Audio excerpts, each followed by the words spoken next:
Most people believe that preparation is the key to success. Rarely do luck and timing influence the ultimate outcome. Today's keynote speaker studied history at the University of Colorado, management at the Wharton Business School, trained as an infantry officer, and became a company commander of paratroopers in Alaska. Ultimately, he spent 40 years of his career with Morgan Stanley Dean Witter and served as president and CEO of one of his firm's divisions. His office was located at the World Trade Center on September 11, 2001. Preparing for such an unimaginable event was almost impossible, yet today's keynote speaker will describe how he and a group of people trained for such an event after living through the previous bombing attacks in 1993. The combined preparation is credited for saving lives on September 11, 2001. Ladies and gentlemen, please let us welcome Jack Kemp.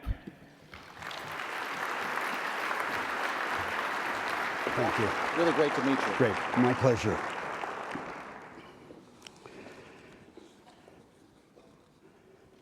It's a great pleasure to be here today, to see so many people honoring not just the patriots and heroes of September 11th, but those that have followed on. And we were just talking during our breakfast how crazy this country has gotten lately. They're more worried about Cecil the Lion than people that give up their lives for their country every day. What was that day like on September 11th in 2001? I've often thought about it in a very different way. I've often said to myself, that was the day that someone tried to kill me. There were other times in my life when I might have expected it. For instance, in the uniform of a U.S. Army paratrooper trained in Arctic and mountain warfare. I was ready for combat then, and I even looked like it then. But on September 11th, 2001, I was dressed not much differently than you and I are here today. I was a civilian businessman trying to earn a living for my wife, Kathy, and our 2 daughters. It's humbling for me to be able to address you here today, representing the true heroes of 9/11. Like in all wars, most heroes lie in graves near the battlefields where they fought. The heroes of 9/11 are entombed at Ground Zero. I couldn't even go back there for 11 years after the event. Or they're at the Pentagon, or in the Pennsylvania countryside. I'll try to tell you the story of 9/11 from my experience to give you some of the perspective that I had of that terrifying day. For those of us who were employees of Morgan Stanley, this was a nightmare that had become a reality. We were all there in 1993 for the first terrorist attack on the World Trade Center. You'll recall that the terrorists then had loaded a truck with explosives and parked it in a garage underneath the towers and detonated them right around lunchtime. Lives were lost. 50,000 people were evacuated down through smoke-filled stairways. There were no lights in those stairways or communications. But Americans are amazing people. In the hour and a half it took us to walk down those stairs in 1993, people walked calmly. No one panicked. People put their arms on the shoulders of the people in front of them and said, just keep moving, it'll all be all right. We didn't know when we got to the bottom if we might have faced fire or locked doors, but we made it down, and we survived that attack. The World Trade Center was closed for 6 months after that, and our company moved us to our backup location in Jersey City, New Jersey. Ironically, just 2 blocks from where the terrorists had planned and launched their attack. Our nightmare after that, especially if you worked 1,000 feet in the air, was that it might happen again. Our head of corporate security was a man named Rick Rescorla. He's called the man who predicted 9/11. His story's featured on the History Channel every year in a documentary by the same name.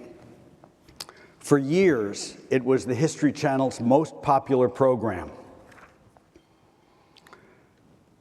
Yesterday, I looked on the TV guide to see what the schedule for the History Channel was today. If you like American pickers, there's tons of that. Mountain Men, they've got lots of those shows on, but there's very little about 9/11, just 14 years later. How soon we forget. Rick Rescorla was also a Vietnam hero. He was the soldier on the cover of the book, We Were Soldiers Then and Young. It was made into a movie starring Mel Gibson. Rick was a friend of mine and an amazing man. Rick believed that someday, after 1993, that the Islamic terrorists, I can actually say those words, would return to complete their botched job. But they would not do it from the ground. And of course, the World Trade Center built up huge protective coverage at the ground level. He said they would come from the air. And the Port Authority thought he was nuts. But his conviction saved many lives that day. The company I worked for, Morgan Stanley, was the largest tenant in the World Trade Center complex. We occupied about 1.3 million square feet. I think that's the size of this convention center, this is an amazing place.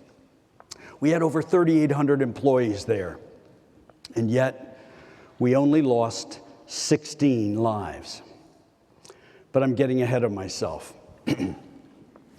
Let's go back to September 10th, 2001. Like today, it's the end of a great summer. For us and the Kemp family, it was the end of a summer vacation and a beautiful week at the New Jersey shore. My two daughters had gone north, and my wife Kathy and I needed to move back north to our home in North Jersey, where we commuted to the city every day. The weather was so great and so beautiful that on that Monday, September 10th, she convinced me, come on back down for one more night. So I drove back down to the Jersey Shore. We had a great meal at our favorite restaurant, a place called Red's Lobster Pot. It was on the Point Pleasant Inlet. It was worth the trip. But of course, that meant the next morning, I had a real early commute. It takes about 2 hours to drive to New York City from the Jersey Shore. So I made that trip, then took a trip under the Hudson River from Jersey City, all to make a staff meeting that I held every Tuesday morning at 8 o'clock. Our conference room was on the 70th floor, on the southeast corner. And I've skipped a couple things here I should have done. My friends at World Trade Center, and that's the floor plan.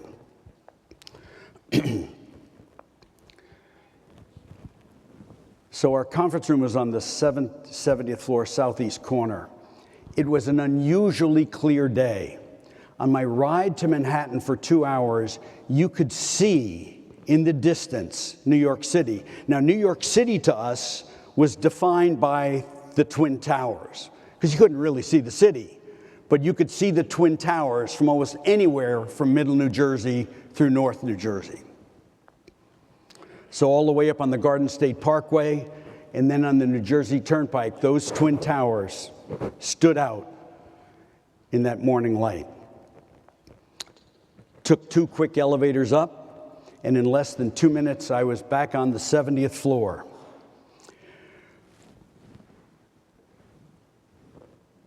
We were in our staff meeting for about 45 minutes when we heard a thud. or a whump sound, and you felt a little bit of impact. You could call it an explosion, but not, hey, it's New York City. That stuff goes on every day. There's noise and that kind of stuff going on. So we didn't pay any attention to it. But at 8:51, a few minutes later, my wife called, told the receptionist to put her through to the meeting. She said there was a plane that had hit Tower 1. They didn't know how big it was. It might have been a commuter plane or a Piper Cub, but to get out of the building. So I dismissed our meeting, told my staff, you know what to do. The women put their sneakers on, because we'd trained for 7 years to get out of that building. Rick Rescorla, for 7 years, every 6 weeks, we had a fire drill. And in our fire drill, you had to walk down 2 flights of stairs through your designated stairwell. His philosophy was, hey, if we're wrong, you can always walk back up. My oldest daughter's father-in-law worked about 10 blocks north of the World Trade Center in the city. He saw that spot where the small plane had gone in, and he said, that's not a small plane. And he called my son-in-law's school, where he was a teacher. And he said, get out of class. Something really bad has just happened. I don't know which building Jack works in, but something bad is going on down there, and she's going to need some help. My daughter was carrying my first grandchild. Once I looked around and saw that everybody on my floor, about 300 people, was gathered and leaving down stairwell C, I decided I would just make one reconnoiter around the floor to make sure that everyone was gone. On the north side, facing Tower 1, where the plane had hit, the fires were huge. I went into one office. I found our company controller, a man named Kevin Perry, and another man. They were glued to their windows, looking straight across at the fires. People hanging out of windows, and some jumping out of windows. I told Kevin to get the hell out of there. I sent him on his way. I knew Kevin pretty well. His wife was pregnant with their first child. As I went around the floor, I found only one other person. It was our head of IT, Greg Lowe. He would have worked on computers all night long and not recognized anything going on. I told him to come with me. 10 minutes had gone by. It was now 9 a.m. Surprisingly, when I got back to my office, waiting for me were my 4 direct reports. They claimed they wanted to make sure I left the building with them and that the floor was clear. They said, let's go. But the Port Authority was on our PA system advising people in Tower 2 to go back to their desks. They didn't want us to go outside because there was a lot of debris and smoke from Tower 1. My staff said, let's go. I told them I'd promised Kathy, my wife, that I would call her when I was leaving the building. In 1993, I hadn't done that. And for 6 hours, we had no communication with each other until I walked through the door covered in soot. My office faced south and looked at the Statue of Liberty and Newark Airport. And then you could even see the Atlantic Ocean. I'd spent 25 years there, and my office was filled with all those tchotchkes you collect in the corporate world, all those things you thought were really important when they happened.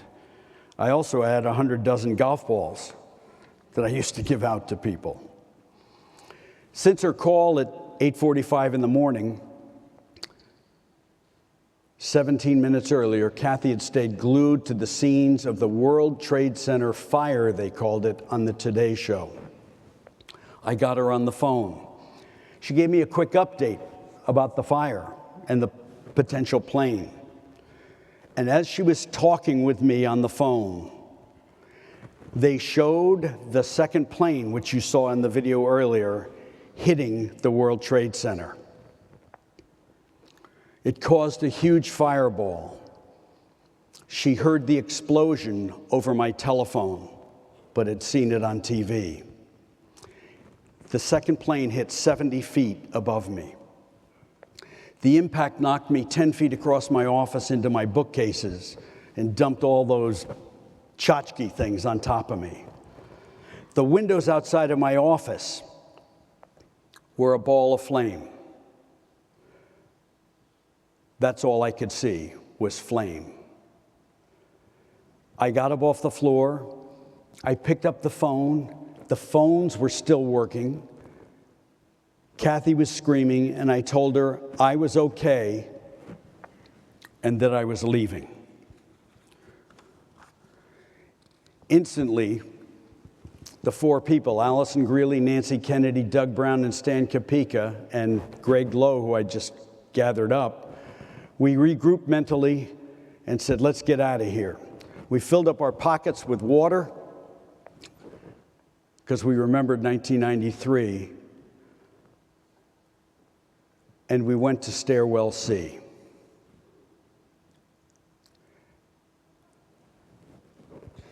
The door was bent, and it was jammed, and it wouldn't open.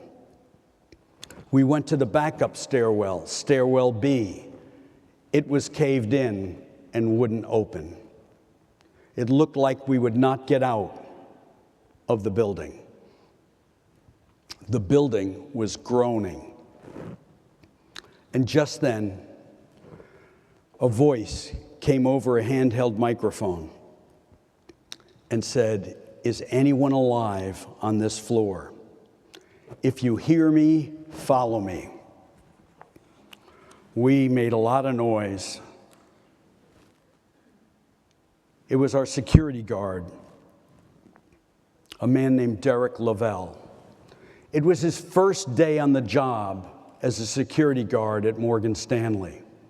And despite what was going on, he stayed on his job and did his job. He led us to Stairwell A, a stairwell I did not know existed. It was the stairwell for firemen to come up. And they wouldn't have to be impeded by hordes of people going down. Unlike 1993, it was well lit, and it had lights and fresh air.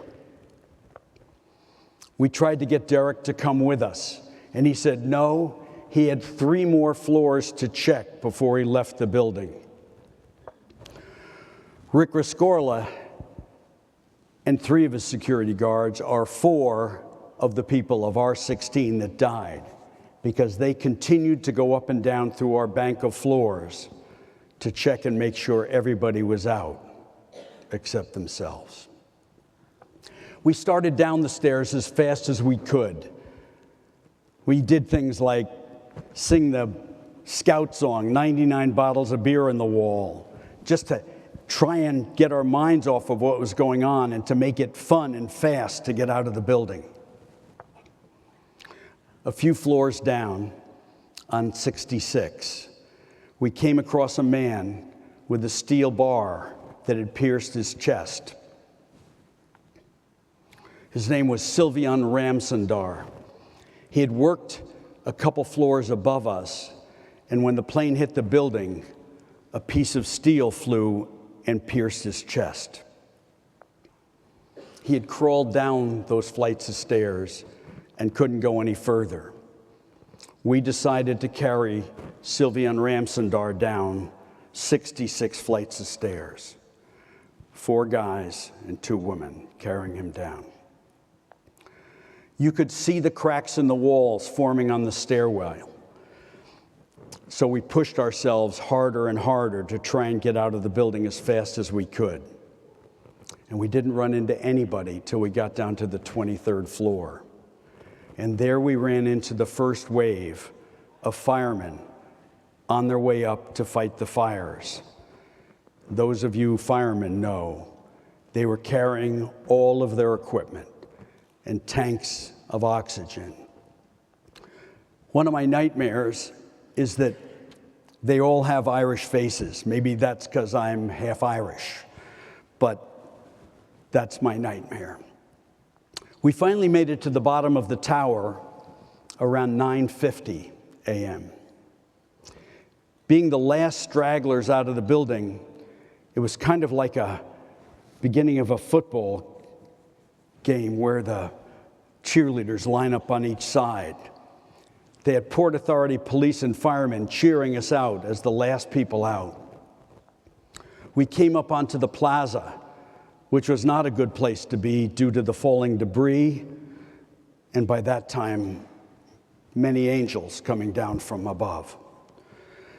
We put Sylvie on in an ambulance, and we proceeded to our floor's assembly point on Broadway. You could hardly see because of the smoke and the debris. Many women from my floor, when the second plane had hit, they were on the stairwell, and the impact knocked them out of their shoes. And so many of these ladies were barefoot. There was a shoe store, ironically, right on Broadway, and the guy was outside trying to pull those metal grates down to close his store. And I said to him, I said, buddy, don't close the store. I've got a lot of ladies that need shoes. And he said, okay, you just shout out the sizes. I'll give them the shoes. And we put shoes on all of the people that needed them. I sent people in groups based on where they lived. If you lived in New York, Westchester, or the Bronx, you walked uptown with Allison Greeley. And I took the group of people that were going to New Jersey, Brooklyn, and Staten Island. And I took them south and east toward the South Street Seaport. They had tennis piers down there, old piers that they put blown up tennis courts on. We went out to the end of the piers. But at 10:05, there was another horrific explosion, and the earth shook. We couldn't see anything. I just thought they'd bombed another building in Manhattan, which is what I thought had happened before. Now you could see absolutely nothing. That was the collapse of World Trade Center Tower 2, my tower. But we didn't know that. You could hear jets above the smoke, but you didn't know whose fighter jets they were. I told my people we were going to go out at the end of the pier so that if they blew up any more buildings in Manhattan, we might be safer jumping into the water to survive. But as only can happen in New York City, a small water taxi boat pulled up to the end of this pier. Some guy with a New York accent said, "Hey, you guys look like you need a lift." Pretty funny statement at the time. We said we did, and that was the beginning of a volunteer boat lift that moved more people off of Manhattan Island than happened at Dunkirk in World War II. The 25 of us then got on that boat. I asked the guy where we were going. He said, "Do you care?" I said, "I don't care. Just get me off the island." And he took us to Jersey City. And as we went around the bottom of Manhattan and started up on the the west side of Manhattan, which was the windward side, it was clear. It was so clear that you could see that one of the towers was gone. And when we pulled up near that tower, it too collapsed right in front of our eyes, a horrific sight. Both towers were down, and we were in a state of shock. In Jersey City, where they'd taken us, there were no people. Just sounds of incoming sirens of every emergency vehicle imaginable. I retrieved my car. There were no parking attendants, didn't have to pay a fee. and 5 of us crammed into that car. I didn't know where to go, but I knew I wanted to get as far away from Manhattan as possible, so I went west toward Newark Airport to avoid the traffic. There's actually an elevated spur of the New Jersey Turnpike. There were no cars on the Turnpike. Hard to imagine in the New York area, roads with no cars. Down at the New Jersey shore, our neighbors had gathered at our house. They'd watch what had been going on TV, and they were there to console Kathy because they thought I was dead. The building had collapsed in less than 45 minutes after I told her I was leaving. Back in 1993, it took me an hour and a half to go down 70 floors. It was now 2.5 hours since Kathy and I had spoken. It was not good from her perspective.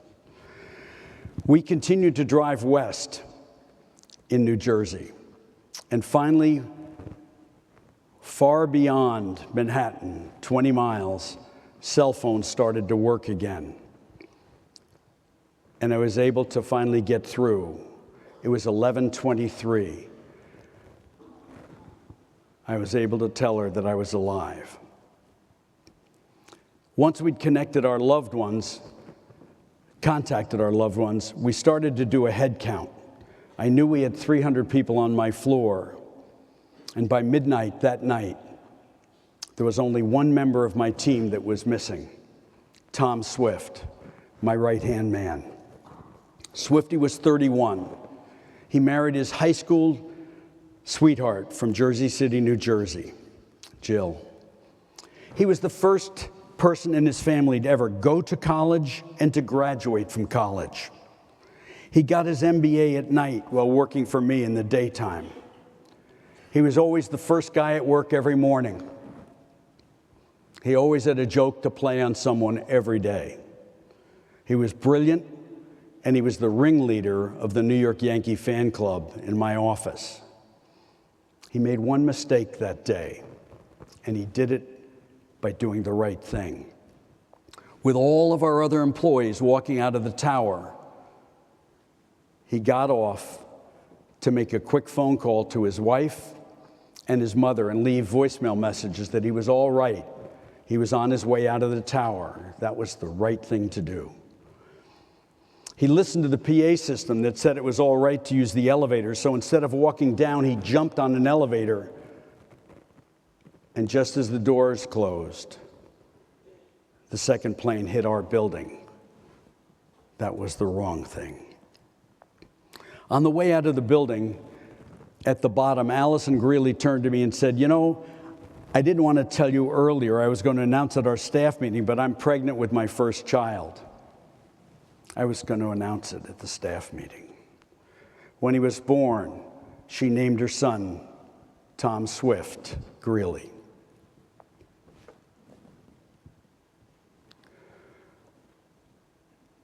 We hired Sylvian Ramsadar's wife, Nimi, because Sylvian could never go back to work, especially in a tower. We found Derek Lavelle, our security guard.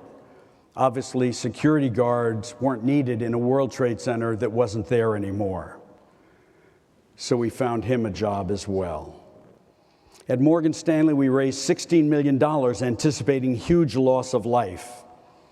But we lost so few people, thanks to Rick Rescorla. We took care of the 16 families of Morgan Stanley, but we had so much money left over. We adopted a firehouse in Manhattan and took care of all of their families. And then we gave $7 million to first responder families from the Port Authority Police Department. 9/11 was a horrific day in U.S. history, much like Pearl Harbor, but we weren't soldiers, and we didn't think we were at war. Those of us that were there were just people like you and I. I worry about the short memories of the media and America. You were patriots for even remembering this event. Thank you for remembering the heroes. My daughter wrote me a note after 9/11. She said, "To Dad, the day my world stood still, the day I'll never forget, the best and worst day of my life was 9/11. I think back to that day and can't express how it felt to think for a minute that you might have been taken from us. I thank my lucky stars every day that you're still with us here, that I can see your face and hear your voice and touch your hand. I can't imagine a world without you in it." From this experience, I think we've all grown closer and realized what is important in life. My family is my life, my number one priority, and everything that I'm made of. I know that the pain you feel from this incident will never go away. But your girls will always be there to help you get through the bad times and to put a smile on your face once again. You're a survivor and a hero, and for that we are so proud. Always remember who you are and what you've accomplished and how much your family loves you. I feel those words, and I think of all the people that lost their family members then. They were the true patriots and heroes. Thank you very much.